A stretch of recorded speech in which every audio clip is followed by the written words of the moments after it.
ఆంధ్రప్రదేశ్ రాష్ట్ర ఎన్నికల కమిషన్ ఖచ్చితంగా బాధ్యత వహించి రాజీనామా చేసి వెళ్ళిపోతే ఆమెకు బాధ్యతగా గౌరవం దక్కుతుంది.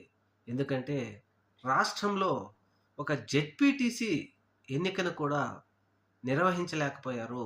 స్వచ్ఛందంగా, నిష్పక్షపాతంగా నిర్వహించలేకపోయారు అంటే ఇంత దుర్మార్గం మరొక చోట్ల లేదు. అధికార పార్టీతో కలిసి కుమ్మక్కై ఎలక్షన్ కమిషన్ కూడా ఈ విధంగా ఇటువంటి దుర్మార్గాలకు పాల్పడుతూ 2 రోజుల ముందు ఒక గ్రామం నుంచి వాళ్ళు మరొక గ్రామంకెళ్ళి ఓటు వేయండి అనే పరిస్థితులు ఎలక్షన్ కమిషన్ కల్పించింది అంటే ఇంతకంటే దుర్మార్గమైన ఘటన మరొకటి లేదు. దీనికి బాధ్యత వహిస్తూ ఖచ్చితంగా ఎలక్షన్ కమిషన్ నీలం సాహ్ని గారు రాజీనామా చేసి వెళ్ళిపోతే గౌరవం తగ్గుతుంది.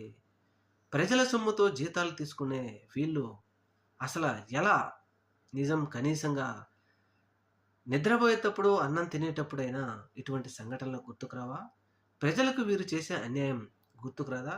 ఖచ్చితంగా వీళ్ళు రాజీనామా చేసి వెళ్ళిపోతే గౌరవంగా ఉంటుంది.